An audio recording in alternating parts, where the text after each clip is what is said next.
Okay.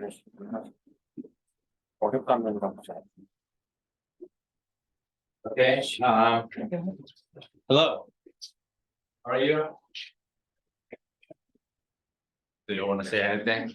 How are you? I asked. Good. Very good.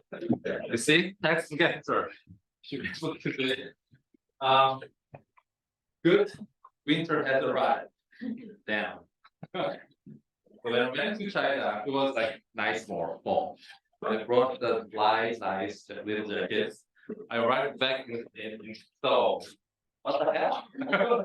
Completely frozen. It's very cold. So anyway, winter, that means winter break is close. Is that true? Yes. When is it? Third week? Second week? December, you mean? Yes. Oh, The winter break. before Christmas. That I know. That I know. They cannot dare touch the Christmas. Okay. Let's just start it. So we have to arrange makeup lectures. So let's do sometime next week. You ready for it? Okay. So let's do whatever doodle or something for makeup schedule. So maybe something like Tuesday evening or Thursday evening. No, I'm okay. Either Tuesday or Thursday evening. Okay, no, we haven't we agreed to do on the Fridays? Did I say that? Oh, did I say Friday? Sorry, no, I didn't. Friday? Yes. If you're okay, I'm cool. Okay, are you willing to read your Friday evening? Wow, very good. No, when I was a grad student, I mean, at the very beginning, I just worked hard 24/7, but then I found that that's not healthy. Okay, that can really put you in health danger. So I started taking a genuine nice break every like Friday evening and then Saturday, whatever, right? So Friday evening is like this important and untouchable time for me. If somebody tries to kick into that, no, that's absolute no. Get out of my time. So, but you are willing to take Friday evening. So what we do Tuesday, Thursday, Friday evening, like 7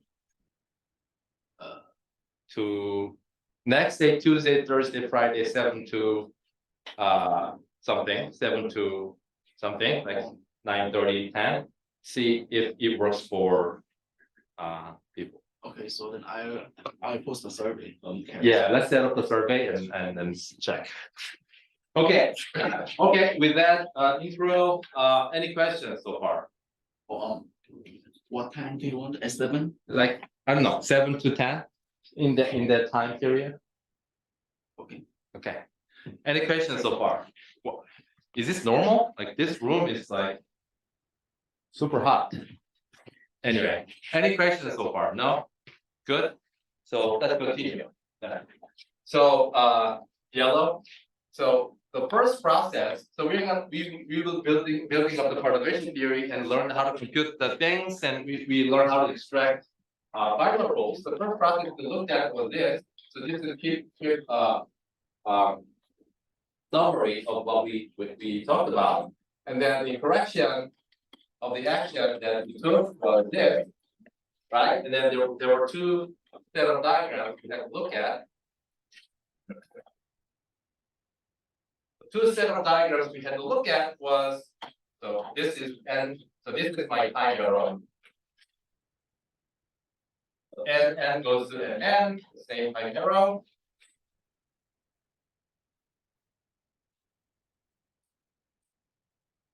And then we said that all the S matrices are specified by external momentum data. So we said, okay, let's look at the P1, P2 goes to P1 prime, P2 prime. So that's the first diagram. And then there's a P2, P1, and P1 prime, P2. So these two are two distinct diagrams we had to look at. Remember? But the shuffling of the vertices doesn't change anything. So we said that we should not label it. So these are the two diagrams we have to compute. And then we did it. So this is the notation, and then we got minus ig squared for each vertex. And then in this case, the momentum flow through this one is T1 minus T1 prime. And momentum flow this thing, in this case, is T2 minus T1 prime. So T1 minus T1 prime square minus, in this case, intermediate method of math, I got little m I. Then the second term gave T2 minus T1 prime square. Okay, good. So this was the answer, and we also learned how to compute this just from the Feynman rules, right? We extracted it. So good. Then we even look at the. Did I compute this thing? Did a Fourier transform back to the Poisson space last time? I did. Good, very good. So then first thing you notice, if we go to the center of momentum frame, then this corresponds to minus delta squared, where delta squared was 2p 1 minus cosine theta. So you look at like going into P1, P2, and then P1 prime, P2 prime, is the deflection angle or scattering theta. We talked about this. And then this one corresponds to momentum transfer in cross channel, because I crossed it like 1 and 2. And this one was 2p squared 1 plus cosine theta. So overall, the scattering amplitude takes the form of something like delta squared plus m squared, and then 1, and then obviously there is a g squared. The strength of it, and then the form of that. And then I think I did a Fourier transform. In this case, I needed to do the Fourier transform with respect to spatial part, like three momenta to space. So I did a Fourier transform to space. And then I got potential that looks like 4 pi r into the minus m. So that was the result. Yes. So in this case, we have two terms. Each of them basically looks like this. And then I also talked about the regime where r is much smaller than 1 over n, and then r is much bigger than 1 over n. I talked about that, right? So high energy versus low energy regime.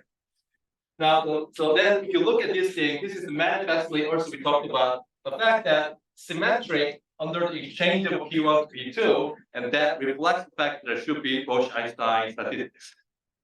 Okay, so in this language then, we're gonna call the first channel, this channel, to be Yukawa potential light channel. So that is this channel. And then there's this channel, which is cross channel. So we're gonna call it cross Yukawa potential. I mean, Coleman called it. I'm just following. Light channel. So that's a super quick summary of what we did. And now I think I vaguely remember the last thing I mentioned. So before that, let me just phrase one thing here. The difference between these two, obviously the convention, whether you call this to be Yukawa, you call this to be cross Yukawa, or you call this Yukawa, you call this to be cross Yukawa, it's your convention, whatever. Right? It's just exchange of final state or initial state. Right? So if we had a potential, which I wrote it as V of R, this can be written as V of R, but then you first do exchange operation.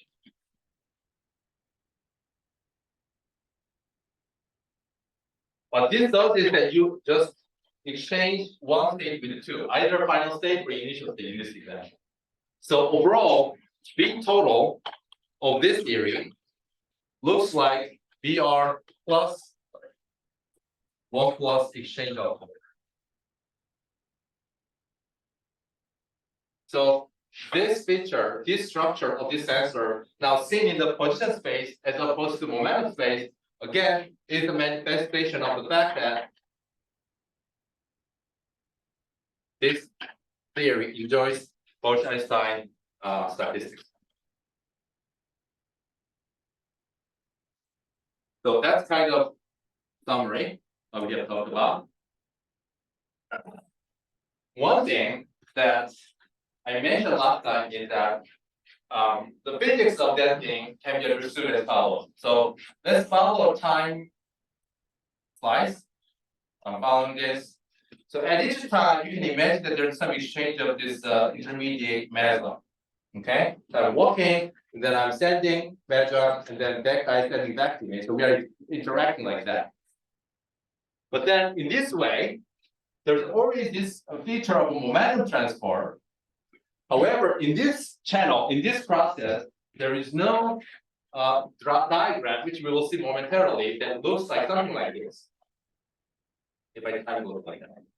The big difference, which I will discuss now, is that sort of channel, which we will start calling a T-channel diagram, that has internal intermediate particle that goes like this vertically to the time direction. Is that in this diagram, which we will call the S-channel diagram, don't worry about it, I will introduce language properly. So if you follow the dynamics according to the time slice, at some point you will hit the time where these two initial particles merge together and produce some intermediate state together, right? And then once in a while, there's a life of this guy until it goes back to this two final state. But if you look at these diagrams, you don't find any time moment of time where such a physics happens. Okay, that makes a huge difference compared to this. So when you have only momentum transfer physics, this is sort of the physics you get. Okay, there's a potential. And then now we're gonna look at a process that looks like this. Okay, that's the next example we're gonna talk about. Okay, so this is meant to be a summary. Question. Good. Somebody even is on jacket in this room. Are you not like very warm here? It's only me. So I'm the only guy who's excited. You're not excited. You're totally grounded. Very chill. Okay. Whatever. Let's do it. Right. So let's move on to the next example. And we're going to go through 2 more examples, and then we will discuss 2 non-perturbative properties of a scattering average. That will be the main conference.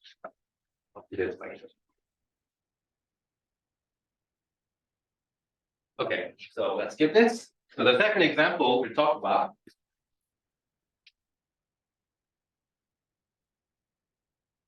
n bar goes to n. So now we know how to do it. Let's write down, let's draw a Feynman diagram and then compute it using Feynman rules.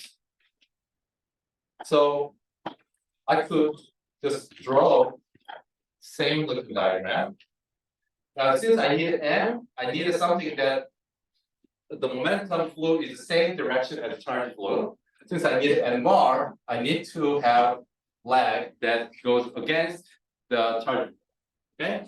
So again, I call it a P1, P2, P1 prime, P2 prime. Okay. So I can do the same thing here. So in this case, well, okay, let me first do it. Previously, we have done something like this. So the one that we actually exchanged the momentum. And then we have this diagram. There's an arrow goes in, one goes out. Remember, at each vertex, if you have a one arrow goes in, one arrow should come out, right? This corresponds to n. That corresponds to n bar. So let me call it P1, P2. That's n. That's n bar. And I'm going to call P1, P2 prime. Now, there's one important thing here, which is, unlike in the case of n goes to n, we should not include this diagram. Right? Previously, we added that diagram. Although we said that I'm not going to include a diagram with the permuting the vertices, we add that diagram. Right? Is that clear why we should not add a second diagram? Why is that? I heard some voice. Unless I have a problem, like the problem is when you specify the question, like what kind of process you want to compute, right? It's up to you. And then you have to specify, oh, I'm interested in scattering process with a nucleon with P1, anti-nucleon with P2. Now we're going to look at the process with the nucleus having P1 prime and the nucleus has P2 prime, right? That's how you specify your question. Remember, what is S matrix? Scattering process, you have to specify like that. P1, P2, P1 prime, P2 prime, where this is for N, this is for N prime, for N bar, sorry, N bar. So you have to specify that much. This is amount of information you have to put. And then you can ask what is the result of the physics problem. So now you hopefully see that this describes a different process, right? With a different momentum setting. So this doesn't contribute to this particular S matrix. Is that clear? Yes. Okay, so I should not include it also this doesn't contribute. So therefore, basically I need to look at these two. Good. Now we know how to do this. Let's do it. So what is the momentum transfer here? Q is Q1 minus Q1 prime. Here. Good. Q is Q1 plus C2. So hopefully you know how to write down the answer. So I times amplitude. For each vertex, I'm going to assign minus I times G. So still the quadratic and coupling constant expansion, so I'm going to put there. And then I need to write down this internal propagator. So the first one is P1 minus P1 prime squared minus still magnitude exchange. So I'm using a little mass I, or little m squared for that magnitude mass to maximally confuse you compared to the textbook. In the textbook, he uses this for the nuclear and the mu for the magnitude mass. Okay, it's unacceptable to me to use mu for the mass. So I have to change. For the second one, I can also write it down. P1 plus P2 squared minus, again, magnitude exchange, times 1. But this is that.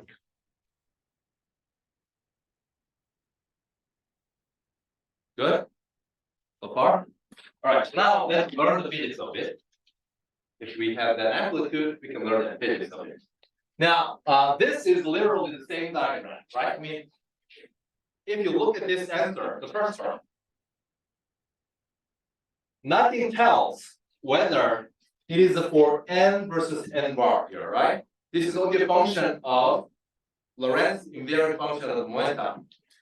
And as a Lorentz invariant function of momentum, this is the same whether the initial and final state is n versus n bar, right?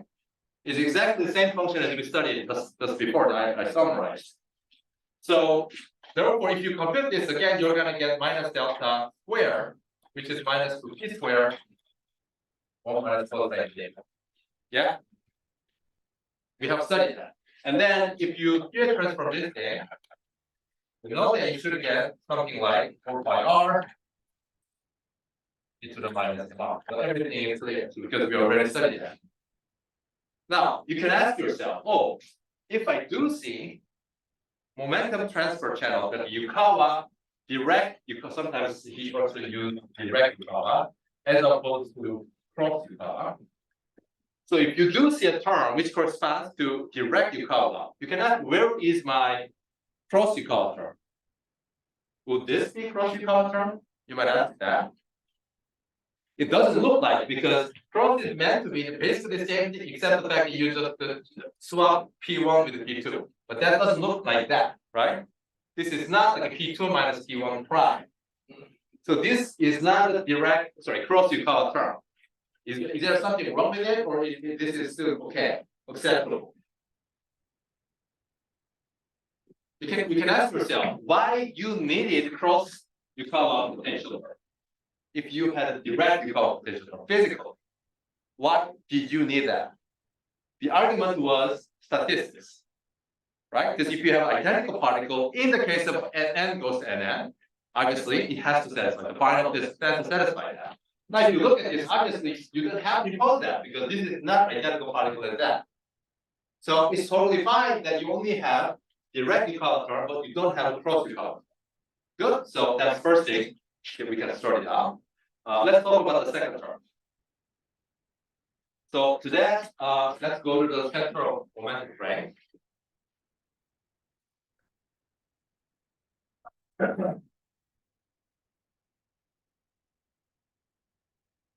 So again, you go to the center of momentum frame.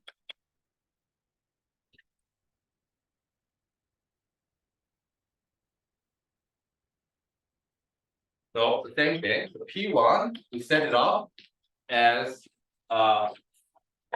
E hat.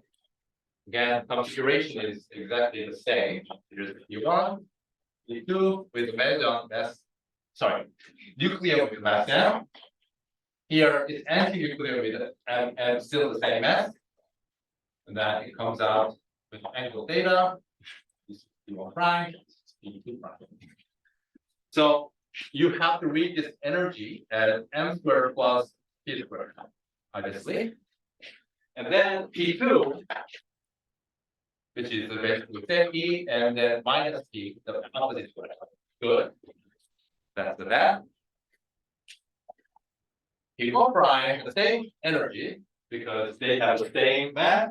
So in the center of momentum frame, with the same, since they are the same mass, they have the same energy. The P, E, and prime. Now, deflected angle, this is defined to be in such a way that the angle is the angle between the two is cosine theta. We set up in that way. E2 prime, basically the same E minus E, we have prime. Good. So we have done that. Now, very quickly, let me demonstrate the momentum transfer channel. You call out channel, okay? Because I want to make a contrast. So let's look at the P1 minus P1 prime. How does that look? So if I subtract these two, I get basically 0 in the 0th component and P E hat minus E hat prime. So characteristic of the Yukawa potential channel is that the momenta that appears here has only non-zero spatial component and it has a 0 temporal component. That's why we had to do only space-like Fourier transform before. Now let's look at the second channel here. So this corresponds to a Yukawa potential channel. So now let's look at it. This is the one first view feature. So if we look at that, so it is a P1 plus P2. Now let's compute it. So then it's what? 2E times 0. Now you see a clear difference between the two channels, right? So in one case, you only have a non-zero momentum transfer. In the second case, you only have a total center of mass energy or center of momentum energy. Okay? So there's gotta be some difference. This is like time-like event. This is like space-like event. Okay? So let's look at it, compute it.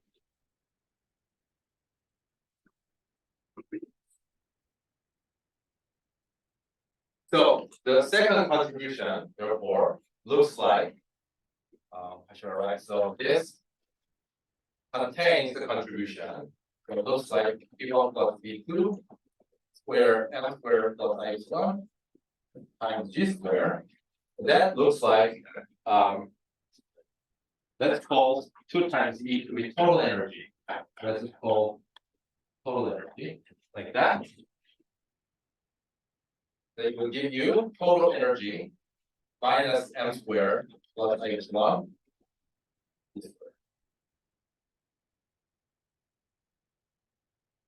So I just literally computed it, but you have to keep track of physics of it. The difference, if you want to compare to this term, that looks like delta square M square. So I dropped this I1 because this is never 0. This square. I mean, there's no much that you like, but that's it.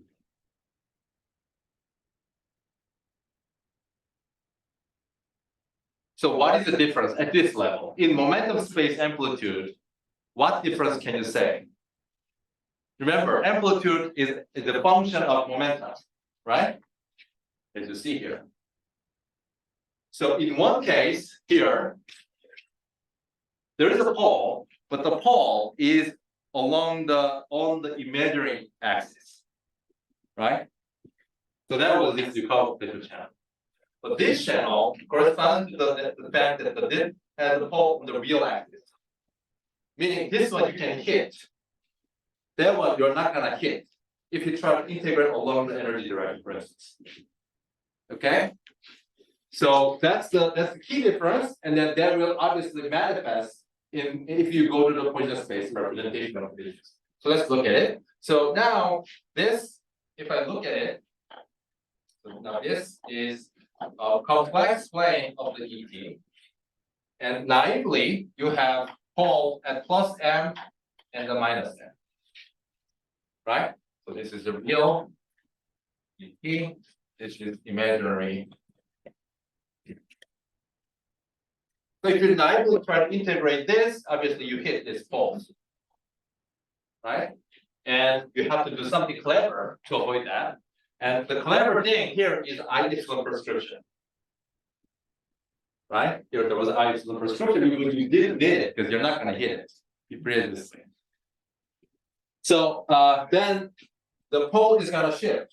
You have to figure out, because of the plus I epsilon factor, how would pole shift? You have to figure it out, right? So let's figure it out. So let's see. So E squared minus m squared plus I epsilon. Okay, there's many ways of figuring out. So I can write it as minus m without knowing how to put epsilon yet, plus m here. So I don't know the sign yet. Okay. So for now, let me put I sine epsilon just as my bookkeeping. So this can be either plus or minus 1. I'm gonna figure it out. And then I'm gonna put I epsilon like that. So which means that this is like ET minus of m minus I sine epsilon. And then this is opposite of that. So now I need to space. There we go. So E plus m minus sine epsilon, which I will figure out.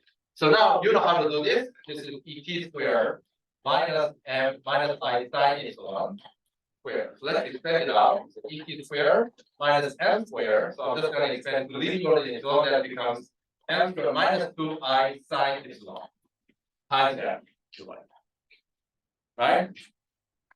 So minus of that is plus 2I sine m epsilon.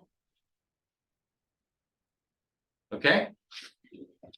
And you just read this as I times sine times the epsilon. Okay? 2 m epsilon is small, it's epsilon. You see that you can pick sine to be plus 1 to match up to that. Got it? Good. So now you know where the pole is. So based on this exercise, this is the one of the pole position, and this is the second. So there means that the positive real axis pole is slightly downward, and then the negative one. Hold on. Did I do this correctly? Any objection? 그래서 EISM의 질문은 ISF로는 다시 한 번 설명해 주시죠. Where? Here? Yes. Yeah, so I just said that 2 times n times small number is a small number. So small number.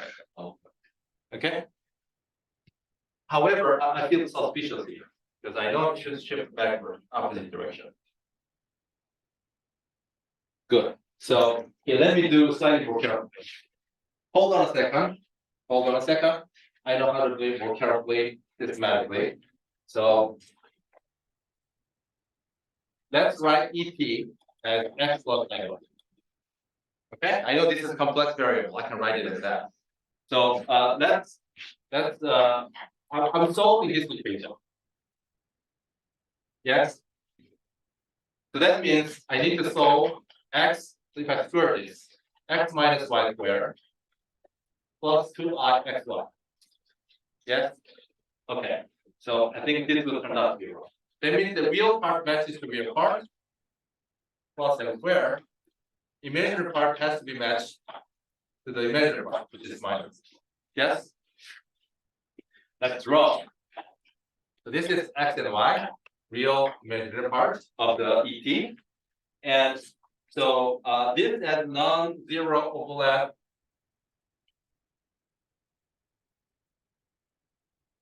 overlap plus m minus n. So this is hyperbole that goes like that. Yes? Good? So I draw this first part. And the second part is like y is equal to minus epsilon over 2 over x. So that is like that. Yes? You don't agree? Or you don't like what I'm doing? This? So that means the solution is the overlap between two, crossing point of these two. That means that there's a one pole here, another pole here. Okay? Good. So that was right. But anyway, so this is more careful analysis. So that means I know there are poles here and there, like that. But Professor, then in that case, force x component is not plus minus m. It's logically shifted. Yeah. So it's not quite correct to say that it just came down like that, but it's actually sliding a little bit like that, and then also like this. But its logic effect we will drop at the end of the day, right after the calculation. So this is how the whole structure is of this problem. Good. So then let me raise this part, please. I was gonna do it quickly and slightly way, but anyway. So then let's actually do the Fourier transform. So I'm gonna do the Fourier transform of this amplitude to get what do? I just need to do over the energy direction. So I'm gonna do EP over Q pi e to the I et t, and then et squared m squared by epsilon g squared, and g is not important in this case. So this is the thing that I want to do, right? The Fourier transform. Just to extract the method. So then what I want to do, I don't know if you can see green if I draw here. Do you see this line? From the back especially?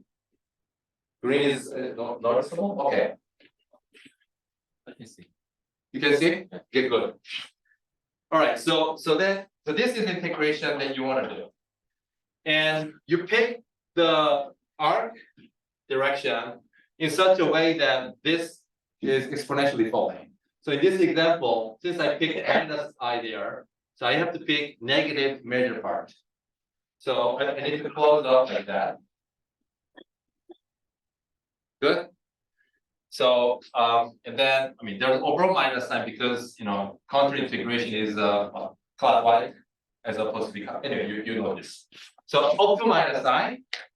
Now you can read off this whole contribution there. Yes. So then good, let's do it. So there's 2 pi up to 2 pi I. Okay. 1 over 2 pi, 2 pi I times red. You have to do it. So anyway, if you do it, then this can be written as E minus M star P plus N. So you're gonna read off the residue at this pole. So that means you get 2M. Because I'm taking this pole and G squared, then e to the minus M. Okay, up to all numerical factors that I'm not being super careful about. 2 pi and whatnot. Now, what is the point of this exercise? In the momentum transfer channel, like this channel, you call up potential channel. Instead, you get something like e to the minus m r. So this is a function of space. So this was a space-like function. And what it tells you is that at a given time slice, if I'm sitting here, and then if I get a distance from r from the source, what is the physics feeling you have to get from that point? But if you look at this is very different from here, right? This is an exponential oscillating function, right? And what just happened is the following. Where is the diagram? I nicely erased. So let me draw again. What just happened is the following. You fused N and bar. Okay? And then you went to the center of momentum frame, which means the total momentum is 0. Right? And then if you happen to have a mass of this thing, an energy of this in such a way that it just happen to be able to produce measures with the mass M, it's gonna produce it. Right? So this measure is produced at rest. Boom. Hello to the world. Then what happens? I have to follow quantum mechanical evolution, which is e to the minus IHT. And e to the minus IHT of free particle just produced without any momentum is exactly that. So this is time-like evolution. Is that clear? So the way you have to read that versus that is that this is the birth of new particle dynamically. And the reason why you only see this thing, like producing particle that rests without any momentum, is because the specific set of calculation I have done. You might say, oh, looks like you integrate over entire energy regime, total energy regime. Why you picked up the case where it just produced on shell? You could have more energy.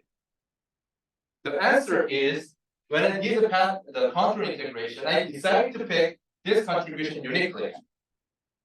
So that means that I controlled my energy just so that I expect the ET is exactly equal to M, as you saw here.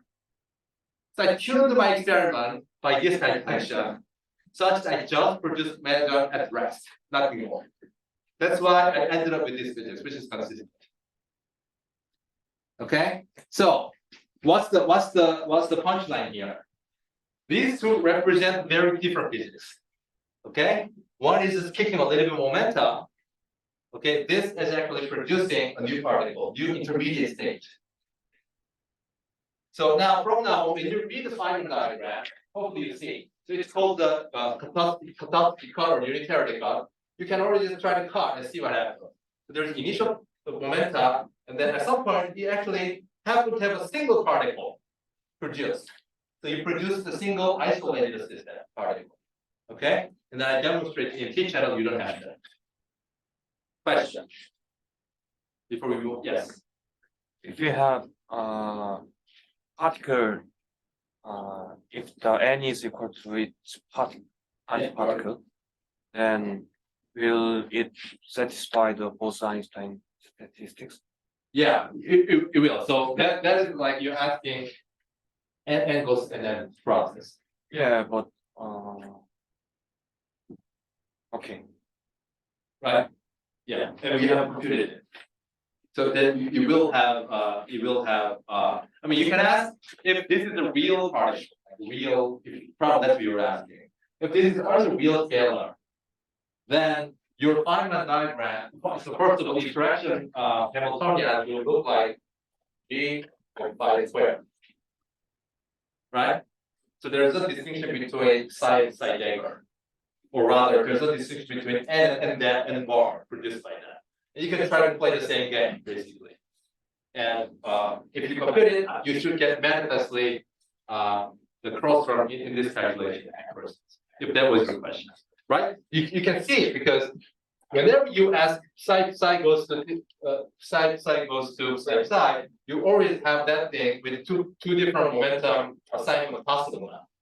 The reason why we didn't include the second diagram precisely was because n was not the same as bar, so I didn't include the cross momentum assignment.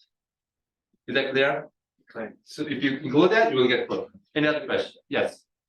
If the total energy is less, then we need to make them off-shell. Yes, right. Then how can we put the off-shell effect in this calculation? Very good. So the question is, so let's go back to momentum space amplitude. Okay, and then let's go to the regime where this energy is either always bigger than m or always smaller than little m. Right? So let's consider the case where this is already smaller than m, as the question was about. Then you always short of energy to actually produce it. Right? Then in the proper language, what that means is that if you look at the propagator, so the P1 plus P2 squared minus m squared plus I epsilon. So that was basically the key part of the amplitude, and this never has chance to hit the pole, right? That's what it is. So here, I said I arbitrarily just integrate over entire possible energy axis, right? Just explore one possible physics picture of it. But if you have a actual experimental setup in such a way that this can never reach that thing, that means you only have access to integrating that much, like that. Okay? So you can never hit the pole. You can never get the contribution from the pole. So then what you have to do? Well, you have to live with it with a fixed size of ET. Here I treat as if it's integration variable. I integrate it out. But in actual calculation of cross section, you don't have that option. You should have to just live with a fixed amount of total energy. And then you just don't do Fourier transform usually. Then there's a way of finishing up calculation to derive, say, cross section and decay with just with the fixed size of total energy. So as you said that, this will never be actually zero. That means that you never hit the pole. That means that this is optional propagator. That means that this intermediate thing never had a real life, but it had almost chance to have a life, but never got there. So this is already optional. And then you can already still compute the cross section on itself at this level. We haven't developed the cross section thing, which we will soon. But that's the. Did I answer your question, or you have something else in mind? Then you mean in this calculation when we did Fourier transformation, we considered all the energy release, That's right. including off-shell and on-shell. Yes. But if we consider only off-shell cases, we cannot do Fourier transform, right? Yeah, you cannot finish the Fourier transform now. Okay. So good. So therefore, morally, conceptually, by this I meant that I am an amazing engineer. I can manage to put any arbitrary energy I need to. Then I ask, what is the biggest contribution I get from this amplitude? Right? So then I ask, okay, I'm gonna tune my initial energy, right? As much as I need it. Then if I have that ability, the biggest contribution comes from the regime of ET where this blows up. Because there's infinity in my equation. Right? So when this blows up, that is the same as saying you hit the pole. When you hit the pole, that means that we say that you went on shell, which means that you actually produced the particle. When you produce the particle, then it propagates long distance. So this is all related phenomena. Blowing up the integral is the same as hit the pole, that's the same as producing on-shell particle, that is the same as that on-shell particle actually has a long propagation. So that is the biggest contribution you get. So here I just did that experiment. But with the fixed budget, obviously you cannot do that. Good. Well, there was another question. I'll come to you, yes. If I understand correctly, those calculation results means the vessels at the rest state, right? Yes. Then what happens if we transform those frame like another electric frame, not the same? Oh, good. So good. So the question was, I did a computation in the center of momentum frame, and in that frame, if I allow arbitrary ability to tune the energy, then I produce on shell with a zero momentum. Then if you boost this frame, then you will produce matter with the boost, meaning it will carry the momentum. Just that. Yeah. Okay. So it's a relativistic field theory, and this will be manifestly invariant under the Lorentz transformation. So I can take entire system and Lorentz boost. So instead of doing this boost, nothing happens. Then if you have like big boost and a small moment in this frame, then obviously you will produce a measure that's shooting that way. So for instance, in cosmology, that's what happens, right? You normally populated the particle, they collide all the time, but not in the center of momentum frame. They will just collide arbitrary frame. So you produce measures with arbitrary momentum distribution. Yes, you had a question. You're considering the massive mediator now. Yeah, you mean yeah, for now I'm considering massive, but yes. Can we library just expand our argument into the massive Okay, so if the question is whether I can just take the massless limit arbitrarily, the answer is like, oops. Oops. So then what happens is that where is it? Yes, here. So if I can in principle consider here with this turned off.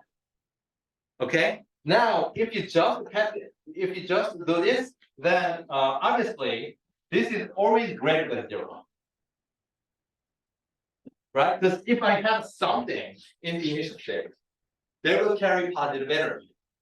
So in that case, you will never hit the pole. So in this case, pole is here, degenerate pole. So as you take the n to 0, they gather together and meet here. The case, T channel can be permanent. Very good. So yeah, the second question, related question is, okay, let's ask the same question in the T channel problem. Okay, so in this case, then yes, naively, if you compute this, this amplitude will blow up. Okay, it's called the T channel enhancement. And there is a way of dealing with the problem once we define the cross section carefully. There's a little bit of a regulation thing to do, but people are aware of that. In fact, even if this is like massive, then if you put humongous energy, then this behave as if mass is not important. So you feel like if you go to the massless limit, and you get the, or again, divergence of the cross section. So this is the well-known phenomena, and there's a way of treating this condition. Good. All right. So another question. Before I move to the third example, you'll see yet another feature, a physics feature, and then we will move on to other stuff. Good. Let's do it.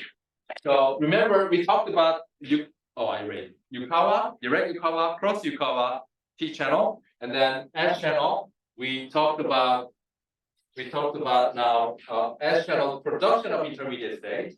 Okay, and be aware that what I have done here is artificial setup, right? Allowing me to choose any arbitrary energy I need and exploring what happens. All right, so let's move on to the third example.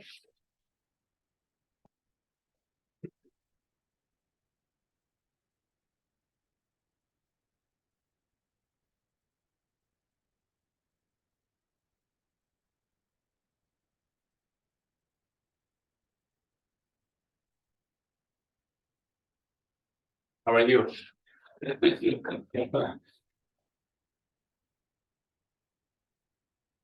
No, this room is way too hot, so you need some ice. Pull it down. All right, so let's consider the third example. The third example that I want to look at is actually I used to write in 25. Oh, you're gonna save me? Oh my God, yeah. All right, so let's look at this process. So let's draw a diagram.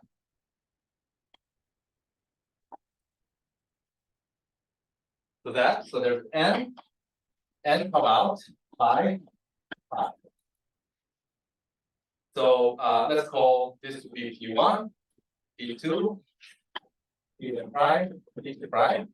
So this is what? This is P1 plus P2, right? So this looks like S channel process or pole contribution, right? The thing we just talked about. So they can fuse and produce intermediate state and then turn it back. That's exactly the same, but in this case, fusion happens between these two rather than 2n and n more, as in the previous case. Now let's look at another diagram.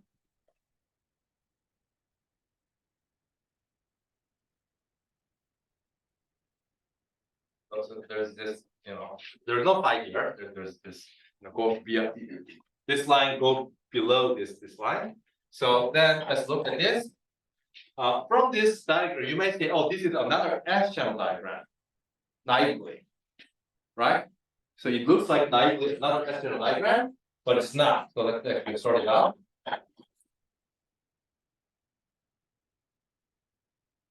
So because this is the equivalent of, let's see if I can do it.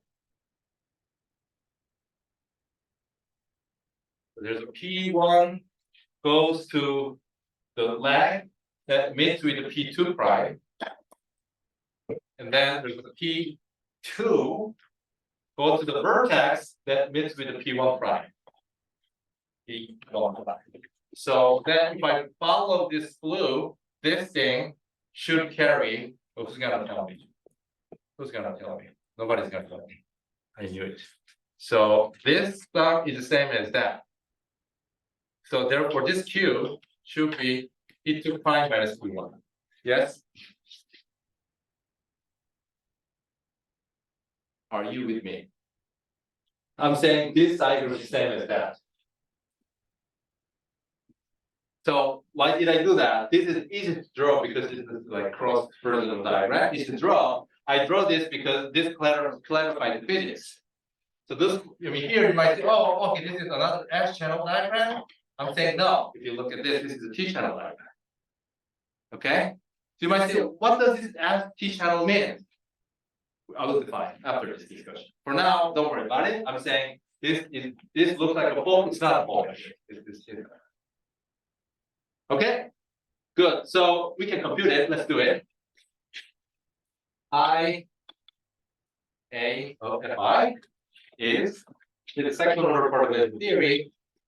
So this. So the first thing is P1 plus P2 square. Now we have to be careful. The intermediate thing here is not a measure. This is nucleon, right? This is N guy. So I used to use the little n for the measure of mass. I'm gonna use capital mass for the either N or M bar. Okay, nuclear mass. So that is M squared plus, and then there's that thing. So that's what P2 prime P1 squared again. The thing that is exchanged is nuclear. This.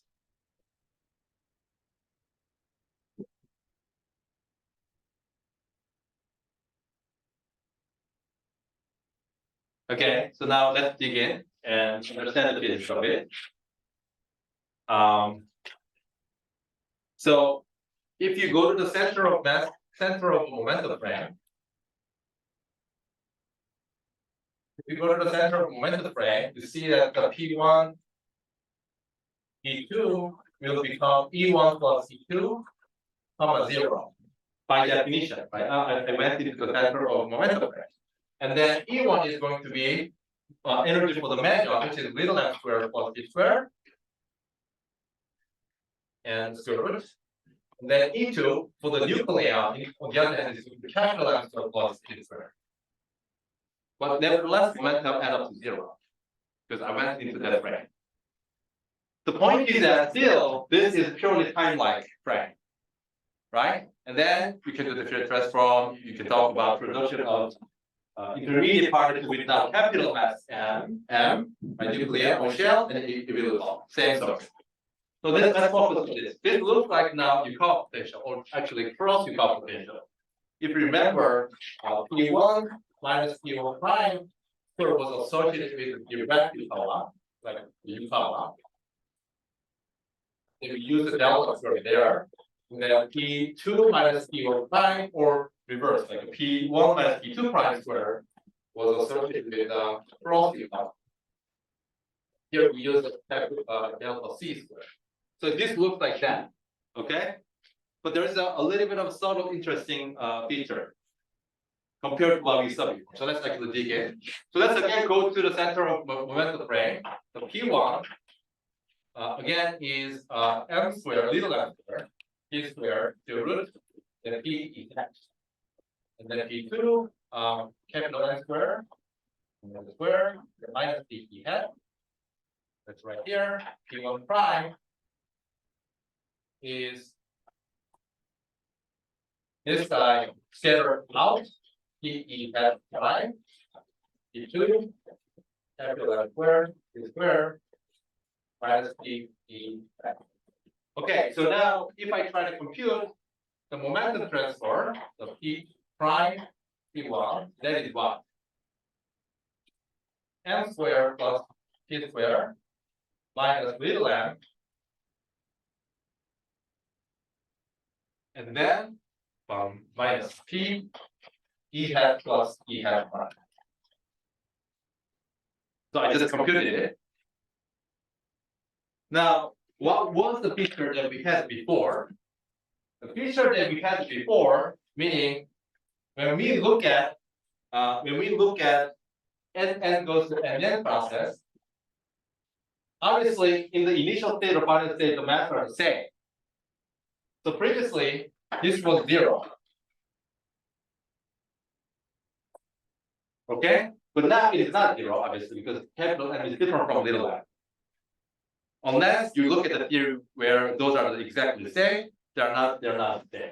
And that's why in previous case, again, when nn goes to nn case, we have purely space-like center of mass, so it's purely space-like momentum transfer. Okay, and then we got Coulomb potential there. So now we have a little bit of a feature in which time-like component doesn't vanish identically. Okay, so then what does that mean physically? So our job is to understand that part.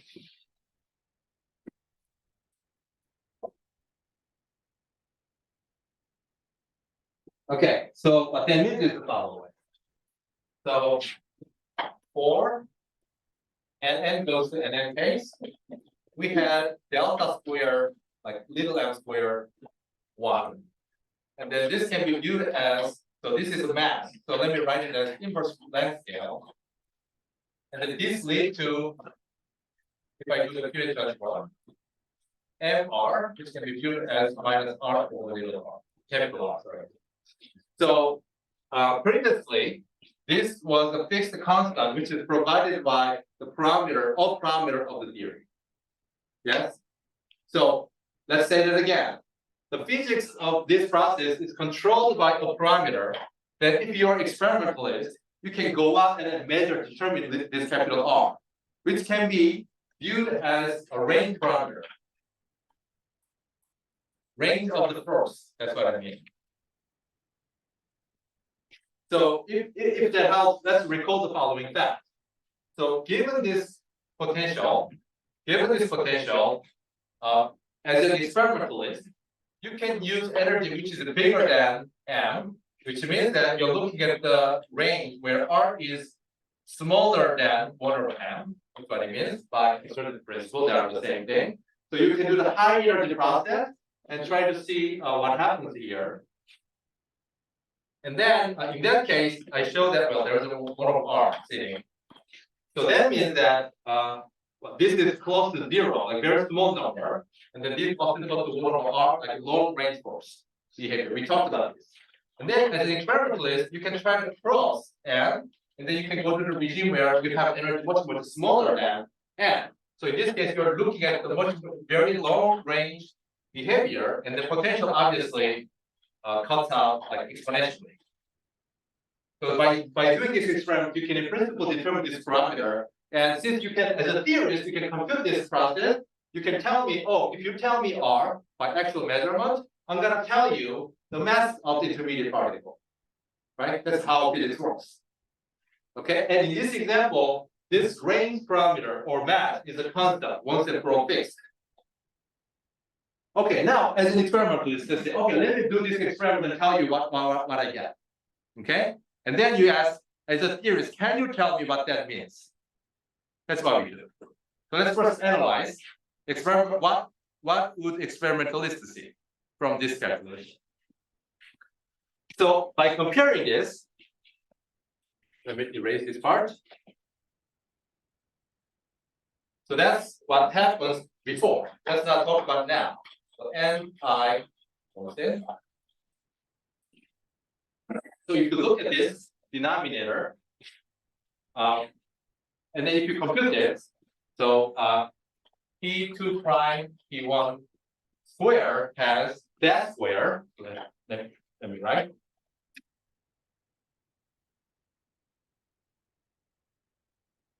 Minus delta square. Because that's a delta t square cross check. This is the same thing. Okay? So in this case, what you get is the following. So let me write delta square and the capital M squared minus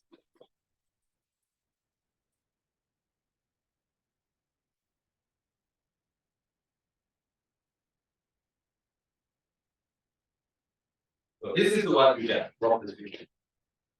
I just literally computed this object. I plugged in this function. Okay? Here. Up to minus side. I literally wrote out that. So now let's compare to this. There's a momentum transfer factor, which is here. In this case, cross momentum transfer factor. And there's some parameter, there's something that I know controls roughly the range of the force. Right? So now let's ask this range of the force. So I'm gonna call this as my 1/r² function, which are functions of these parameters. So let's see. So this is now in this case, my range function is a function of measure mass, nuclear mass, and the energy scale. So this is the experimental fact, right? This is the actual experimental energy that I'm putting into the system. So now I need to study how this thing behaves as I do my experiment. And then I have to ask my theorist friend, what does that mean? Okay? So, but we can do a couple of examples. So let's first do super high energy experiment. Okay, we talked about that before, right? So let's do the super high energy experiment by taking the momentum transfer very large. Remember what is speed? So that corresponds to super high energy experiment, right? Then what happens? Basically it says that, okay, go away, I'm the king here. Go away, I'm the king here. Well, I'm dead, so I'm left with only that guy. So I'm saying, okay, in that regime, this becomes m squared. So if you do this experiment with a super high energy, then the force, the range of the force is basically controlled by nuclear mass alone. Okay, let's do another experiment. Let's go to the super low energy experiment. Then what happens? Oh, I'm sorry. I should have treated you better. Right? So now this is very small. That's very small. So let's just look at it. So what you get is m squared minus m minus little m squared. So first of all, this is always positive. Better be. Right? Otherwise, we don't know what we're talking about. Right? What does it mean to have imaginary range parameter? But obviously, everything is consistent. This is manifestly a positive number. And then we can even compute it. Let's see. So that's 2m little m minus m. You can compute it. I don't know how much information you get by doing this, but anyway, you can compute it. Okay. Now, on the other hand, what they'll tell you is that A, it is always positive. So that's good property number one. But second property number is that this is always less than capital M squared because you're already subtracting something from the capital M squared. Yes? So now we are experimentalists. We did the measurements, right? And then what we found is that if I do the experiment at super high energy, I have a range which is basically 1/n. But if I do the experiment at very low energy, I'm getting the range which is A, different from the high energy range, but B, the range is much bigger than high energy range. So we have an energy dependent range, first range of this thing. And if you're a good experimentalist and you have a good theorist friend, theorists will say that theory it cannot be this, right? It cannot be controlled by a single exchange of a fixed mass particle, right? And probably it takes some time to figure out exactly what theory can possibly explain this phenomena. But anyway, that's how things work, right? You do the measurement, you find the features, and then in principle, not just do regime, you can plot, right? Range plot. And then you can ask what underlying theory can possibly explain the phenomena. So this is, you should take a little bit of paper how things work, right? People measure a lot of data, they can tell, oh, this is not consistent with the standard model. I don't know how to explain that. And there's like, hold on a second, let me think about it, I build my theory, see if it can fit into that thing. Oh, I fail. Let me build again. That's the model building. That's how the progress has happened. Okay, good. So I thought it's a fun feature to point it out because it's described in Coleman. I didn't see this sort of discussion in any QFQ, so I just found it interesting to point it out.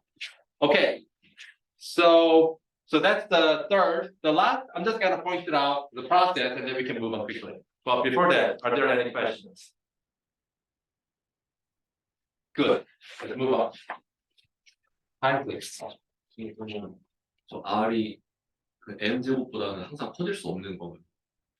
Good. That's another feature you pointed out, right? You can say that no matter what you do, R is bounded by 1 over M. Okay. That's another input. Somehow there's ultimate cutting out scale, right? So again, if I just tell you that information without telling anything about the QFP calculation, you might say, oh my God, how do I explain this? So therefore you need, so in that sense, this is good demonstration that you need to have, you need to play a lot of QFT examples. Right? Now, if you see this phenomena somewhere, you can click, oh, if I have two particle, two scalar physics, I know how to fit into that feature. But suppose you never played with it. Right? Oh, I don't know how to explain. So therefore it's important to play with a lot of QFT. Okay. Any other questions? That's a good point. You might be able to achieve a deeper interpretation of this phenomena. Okay, the last process before we talk about crossing stuff, just quickly, is n. Let's see, can be n. Yeah, no, it can be no. Or vice versa. So let's draw diagrams real quickly now. So that's the n and bar. That's my file. And then I can have n and bar.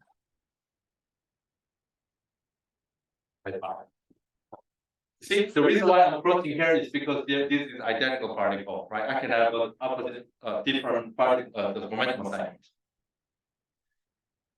Okay, good. Now, anything else you can think of other than these diagrams?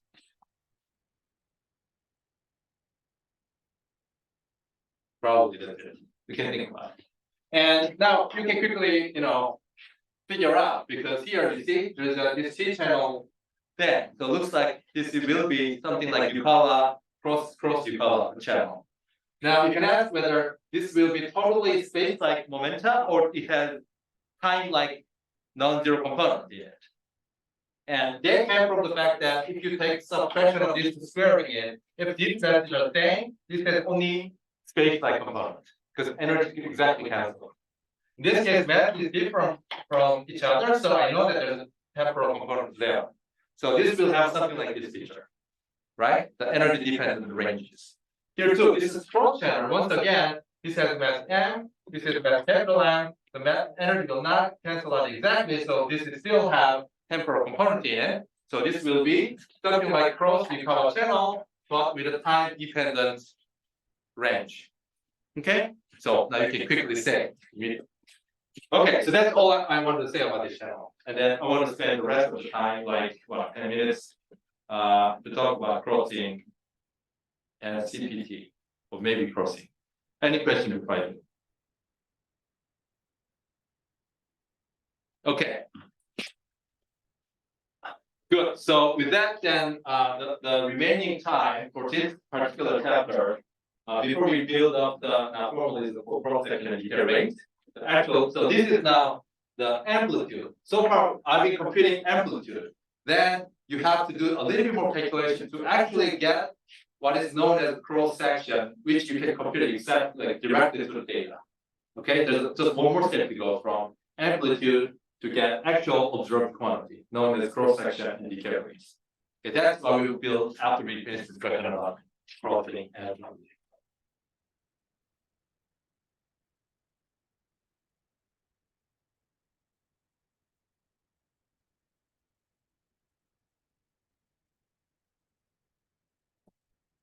So these are the two extremely important non-perturbative property of scattering amplitude. More or less, almost every quantum field theory satisfies. There is an exception to this property. There's some field theory whose scattering amplitude doesn't satisfy that, which I can comment on. But what you can assume for now that say more or less every quantum field theory satisfies these properties. So if it's a state with the crossing symmetry. Okay, so for this, let's still talk about two-to-the scattering. So consider two-to-the scattering, the kind of things that we talked about so far. Okay, so the kind of things we talked about so far. So then, if you recall, S matrix or S operator is defined to be identity plus IT. So this captures the transition amplitude, non-trivial properties. Okay, and then so if I look at this matrix element between some initial state, some number of particles with the momentum, final state, also some number of particles with the momentum segment, and this is what we wrote as momentum conserving delta function times this object that we will be computing. Okay. And that finite invariant amplitude is a function of momentum. So P1 to P whatever, like M initial, P1 prime to Pn prime final, as we talked about so far. Okay. So this is the general statement. I mean, nothing to do with the two-to-the scattering. So now we're gonna focus on two-to-the scattering, and we make a statement. Although this property is true arbitrarily, not just for 2 to 2, but arbitrarily. But for 2 to 2, you can understand something clearly. So we're gonna look at that.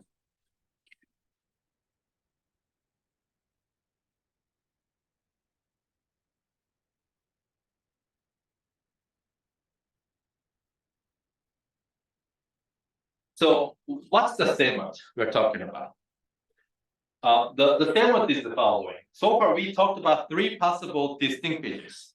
One was you call it direct, you call it type physics, right? There's some sort of a potential, and then there's a cross you call it, and then we talked about pole contribution, like for this actual intermediate state.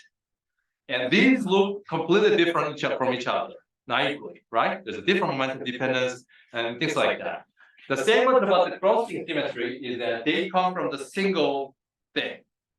And there's a single governing object. And then if you look at this object from different angles, it will spit out all these different aspects of it, like pole-like structure, and the Yukawa-like structure, cross-Yukawa-like structure. So that is the crossing statement about the crossing symmetry. So let me say it slightly more carefully. So consider 2 to 2 again, and then for now, I'm gonna parameterize it as follows. So I'm gonna take the diagram as if every charge was going in. So I'm gonna consider 1, 2, 3, 4, all charges coming in, and all momentum comes in. P2, P3, P4. And then I'm not gonna specify what's happening here. I mean, depending on the process, there's a concrete diagram one can construct here, but let's consider arbitrary block. And this block can happen at like this sort of tree-looking diagrams, or this can actually happen with some possible loops attached to it. Doesn't matter. I'm just gonna consider some process like that. And the statement is that one can always choose the momentum configuration and charge flow that looks like this. Okay. Now let's first play with it a little bit. So now if I look at the diagram from left to the right, or right to the left. So now let's take time to do that. First of all, this will correspond to naively process that described 1 plus 2. Because now I'm following through the particle charge flow, so it's gonna be particle as opposed to the anti-particle, and 2 is the same. Now since I'm reading the diagram from the right to the left, now I have to read this way, right? So I have to do that way, which means that this particle corresponds to the case that the particle momenta is going against the charge flow. So that means that this may correspond to a process that has this writing, right? So particle 1, 2 goes to antiparticle 3 and antiparticle 4. Okay? Modular momentum assignment that we have to sort it out. What about if I read the diagram from the top to bottom? So now in this case, I'm going that way. So it corresponds to 1 plus 3 goes to like that. So that corresponds to 2 bar plus 4 bar. And then one can do, oh, this is hard. You know, I take that and then, you know what I mean? Probably not. So I'm gonna take like 1 and 4 like that. And then 2, 3. 2, 3, 1, 4. So I'm gonna read that way. Be creative. I'm taking that as my direction and then pulling the other way. Okay? Then I'm reading that way. You with me? Are you with me? Or not? Are you screwed up already? No. You know what I mean. I'm doing this, that. So if I do that time, so that means what? Like 1 plus 4 goes to 1, 2 or 3, 1. So the point that I want to illustrate is that the single block diagram with every momentum incoming configuration can be used once and for all, which I think I have to take next time to detail it, to describe multiple different processes. The key point is that these all different looking processes is actually described by single same function of momenta. So basically you just divide one function of momenta, amplitude, and then you just choose different momentum configuration. And depending on that, it will describe different processes. So these are related by crossing relations. So if either you look at that way, say S channel, which I will define carefully, and you look at that way T channel, you look at that way U channel. So a single given function, more precisely the meromorphic function of momenta, external momenta, is capable of describing multiple distinct physical properties. It is all matter of choosing momentum assignment correctly. And different processes are related by analytic continuation of a single meromorphic function of momenta. Meromorphic function means that you have a function of a complex variable. This is analytic everywhere, meaning you can do the arbitrary number of differentiation without a problem, other than isolated poles. Okay, a beautiful function, but there's only isolated poles, so you have to be careful. Other than that, it's all differentiable function. It's a meromorphic function. Okay, so these are the crossing symmetry. But turns out I need to define some machineries like Mandelstam variables and Mandelstam plan and so on and the first, which I will do next time on Wednesday. Any other question? Any question before we stop here? Okay, so I'll stop here, and next time we will finish this discussion and probably start constructing cross section also next time. Thanks.